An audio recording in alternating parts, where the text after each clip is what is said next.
Okay, one more video for today. I had a great question in the comments, which is there a way to use the switches on the controller to determine whether you want to be in a light air or heavy air setting? In particular, do you want to have two sheeting positions, one with the booms a little bit tighter sheeted in and one with a little bit looser sheeted in, that you can switch between just by flipping these switches? The answer is yes, but it is non-trivial to get there. So let me try to do the best I can to show you how to do it. First of all, I've managed to do it for mine. So take a look. Here is my boat fully sheeted in. You see, I've got my I've got my hook right there at the dot. That's my fully sheeted in position.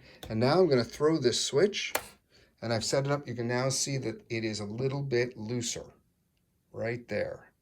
So again, I'll show you. I'll throw the switch. You can see that comes in a little bit. I throw the switch again. It goes out a little bit. Okay, how the heck did I do that? I'll try to show you because it's a nuisance, and it depends on which firmware you've got on your controller. I discovered, because I have an older controller that I had to look at because it used to work on that one, but I couldn't figure out how to make it work on the newer firmware. So I'm going to show you on the newer firmware, and hopefully that'll do it for you. So the place to go to set this up is, first of all, you got to go into the setup menu. The way you do that is you press and hold OK. Then you want to go to the setup. That's over here. Press OK. And then you want to go down until you find the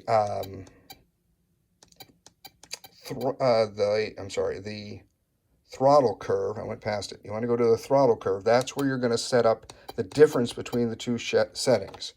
So you go OK here. And if you look at this, if the switch is in the down position, it says idle up. If the switch is in the up position, it says normal. So in normal, I've actually adjusted my throttle curve. I'll do another video about this one day, so that when I'm close hauled, the sheet tends to move more slowly than when I'm further out, so I can do fine adjustments. But don't worry about that. This is basically going to be a more or less straight line, starting at 0, going up by easy increments, and to 100%. That's your normal curve, and that's fine. Now, if you flip this switch, it says idle up, and all I've done is I've changed the lower bound, all the way sheeted in bound, so that it's at 10% instead of 0. So what that means is that fully sheeted in this idle up mode isn't sheeted in as much by this 10%. So it is slightly further out. So right in the switch down idle up mode, the sheet's going to be a little bit further out. And then in the normal mode, the sheet's going to be a little bit further in, because I've got that set at 0 as opposed to 10%. So that's how you make this switch work. Now try it. If that works for you, that's great. If it doesn't, if you throw the switch and nothing happens here, it just says normal every time, then you've got to set up the switches. And this is what took me some time to figure out on this firmware. So let me show you how to do that. I'm going to cancel out of here, go back to here. So first thing you got to do is you got to go into the functions menu, go all the way down, keep going all the way down, okay, to aux switches. By the way, the older version, what I think is the older version of the software, does not have this option. So this is in the newer version of the software that I have here. At least I think it's the newer version. So you got to go to aux switches, so hit OK. Oh yeah, it won't actually let you do this unless you turn off the transmitter. So let me go ahead and turn off the transmitter here. I'm sorry, the receiver. Excuse me 1 second. Turn off the receiver. Okay, the receiver is off. Yes, I know it's off. It's yelling at me that it's off. Okay, and then you will see these things, switch A, switch B, etc. here. The way I found it before I touched it is that these the 4 switches were off, and these 2 turning knobs were both on, and this channel was set to 6. So what I did is I set everything to off except switch A and switch B, which I set to on. I'll show you what switch A does a little later. Switch B is the one that we're using to adjust the sheeting position. So I set switch A and switch B to on, Remember, the way you do that is by selecting them, going up and down till you get it, and then when you want to memorize it, remember you've got to press and hold the cancel button. I realize that's counterintuitive, but that's the way this thing works. You press and hold the cancel button to memorize the positions that you've got. If you just press the cancel button, it forgets them immediately, of course, and you just press it to get back. So I've turned the switches on. Now I go back to the setup menu. This is a nuisance, like I'm telling you, it took me a little while to figure this out. And then I go back to, let's see if I can remember. Then I go back to, so I'm in the setup menu and I go down to assign switches. So very confusing. You got to go to assign switches basically twice here. So now I go to the assign switches on this menu, click OK. And then what I want to do is I want to set the fly mode to switch A.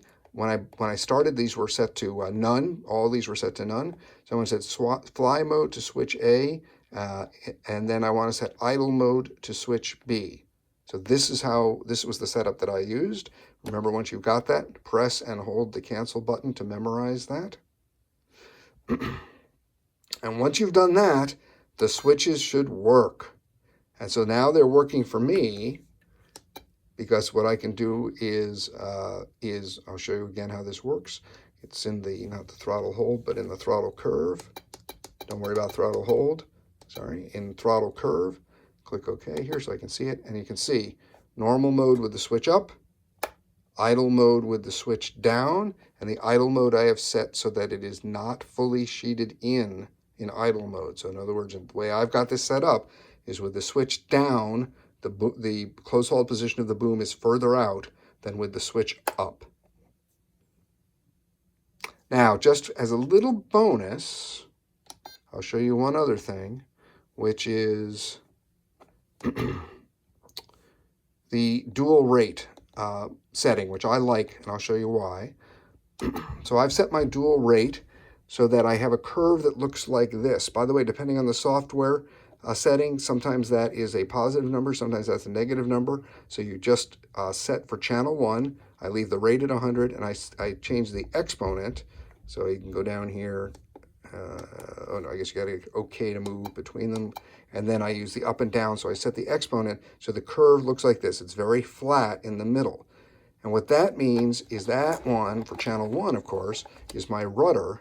And what it means is that as I move the rudder, when I'm near the middle, it doesn't move very much, and then it moves a lot towards the end. So that allows me to do fine rudder adjustments when I'm sailing pretty much in a straight line, which is what I want. Now watch. Let me get some. Let me light that up again. Now watch. See, it says normal there. Now I flip this switch, switch A, and it goes to so-called sport mode. In sport mode, it's absolutely diagonal. So in other words, there's no adjustment. I move the rudder moves. It's the same whether it's in the middle or at the end. So if I don't want to be with this fine adjustment thing, I can just flip that switch and it goes away into so-called sport mode. So that's why I turned on switch A. So switch A now changes my rudder curve from normal to so-called sport. And then switch B is the one that allows you to adjust your sheeting position. Boy, I hope that helps. I'm sorry it's so complicated, but maybe there's a simpler way. If anybody's got it, I would love to hear about it. Good luck.